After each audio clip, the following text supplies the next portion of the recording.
Hello, Western Civ. Welcome to week 9. And I think I was telling you that I'm pretty excited about this topic. So I like to discuss, last week, this last module, we talked about Islam a little bit. I would like to have been able to talk about it more. I mainly just had to discuss it in context of its relation to Western civilization. So I wasn't able to really go into some of the details that I would like to when I talk about Islam the way that I do in my World Civ class, where I actually go more into the discussion about the religion and culture and so forth. And, I think that it's interesting now because this week we're going to cover Germanic tribes, the rise of the really modern Europe. We're going to talk about Charlemagne, who is hugely important, a very important figure for the creation of modern Europe. And I'm going to really go over the Vikings quite a bit, especially at the end in the last few lectures. And what's kind of, how should I say, interesting about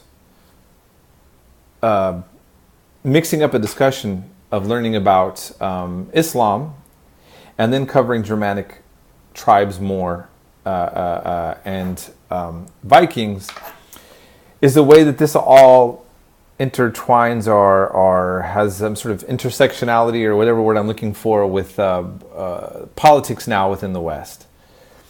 And so just to briefly say, as I was mentioning, that now the refugee crisis is a huge topic in Europe, and the question about Islam and its compatibility, or more specifically Muslims and their compatibility with Western institutions, that this is the kind of discourse that's happening, especially coming from right-wing parties in Europe. And, I can't remember if I actually mentioned this. I think I mentioned this in some of the lectures, but if not, I just want to clarify this. So when I was up in Portland, Oregon, kind of isolated from my roots in terms of where I grew up, in the Central Valley of California and around the Bay Area, and then I spent a lot of time kind of by myself. I started thinking about my own ancestry. I've been researching everything about the world other than things that were related to my own family and ethnicity. So I kind of just call myself shorthanded Germanic Celt. But my last name is Scottish, Scottish-Irish specifically, and my mom's last name is Swedish. So I started to become obsessed with understanding anything about my own cultural roots, and I started getting really into mythology of the Norse. My mom's last name is Swedish, and my great-great-grandfather came from Sweden with my great-great-grandmother, and they moved to Turlock. And so my great-grandfather was full Swede and fully Swedish ethnically, although I grew up here. And Turlock has this a lot of folks that come from a Swedish background. There was a lot of immigrants at one time that came there. And I have a relative in Chicago who did genealogy research and really had that side of my family on lockdown. I mean, all the way back to 1776, the records from a church in Sweden. So I became obsessed with this. I started studying a lot of Norse mythology, and I was really getting into it quite a bit. And I was all about Thor and Odin, studying Scottish history as well. And I also have a lot of German and British, and so Beowulf. I was like just getting into it, and I was looking at everything I could on the internet to just really kind of just get into this history and culture. And I started wearing a Thor's hammer quite a bit, and I even have a big tattoo of the Swedish god Bragi, as they call him in Sweden, or Bragi. He's the skaldic, the god of skaldic poetry, kind of very minor god in Norse mythology. But in the middle of all this, I started discovering, as I watched these clips, people start saying racist terms And I watched this one guy, and he's talking about all this interesting stuff about Odin. And then he drops the N word and starts talking about Jews and Africans in a very derogatory way. And I said, oh, I was like, what? Wait, what? And then there was this one podcasting I was listening to, and I thought it was kind of interesting in cultural issues. And then all of a sudden, there's like this like white power thing, and I was like, oh no, what's going on? Long story short, white nationalists have really there's a trend to really embrace the Viking legacy as a way to reassert whiteness and white tribalism in Europe and in America and beyond, and also Germanic paganism. And actually, I was researching that within the neo-pagan religious groups now, there are what are called universalists, and then there's another term, but there's basically people who see that they actually believe in the old pagan gods as something that anybody could embrace. So you could be somebody from Africa and still worship Thor and Odin if you wanted to be a part of their group.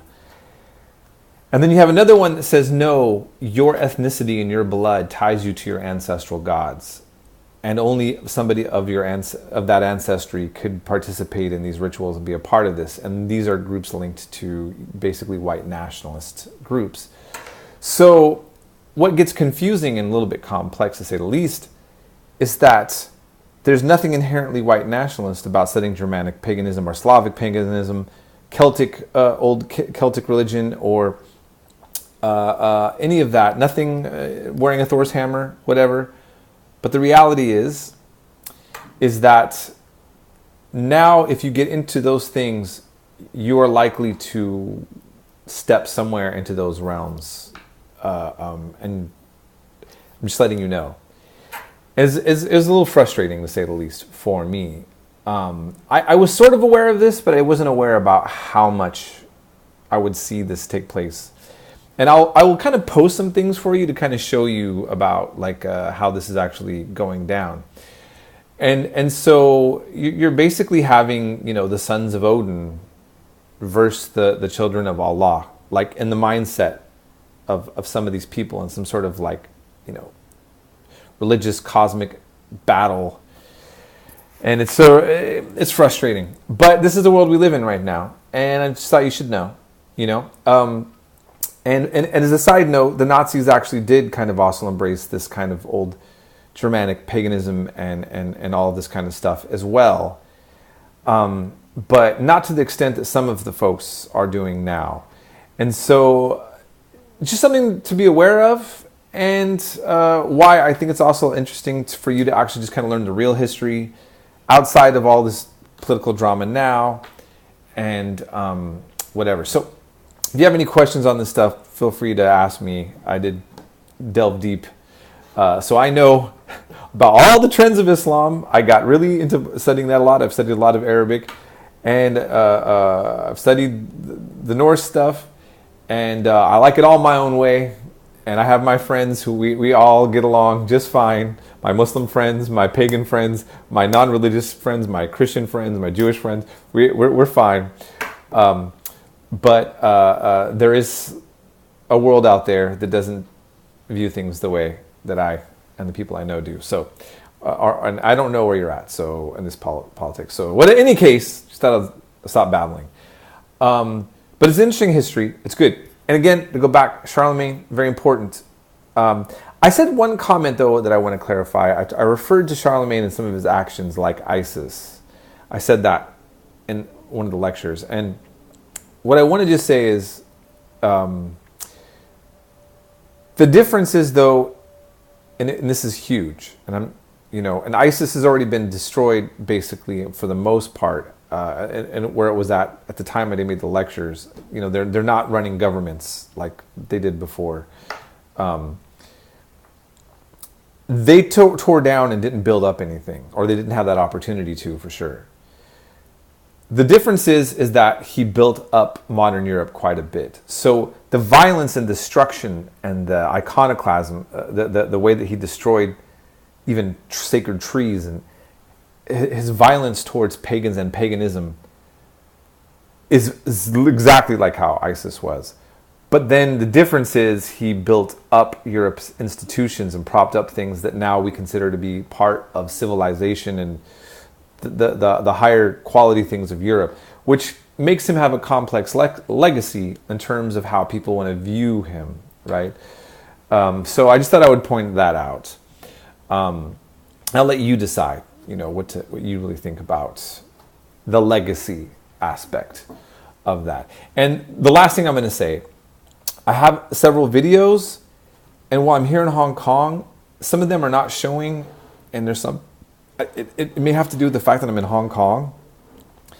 Let me know if any of these videos are not working, and then I'll have to fix them or replace them. But for now, I think they should be good, everything that I checked. So if you have any questions, problems, just contact me. I hope you're having a great week, and we'll be in touch.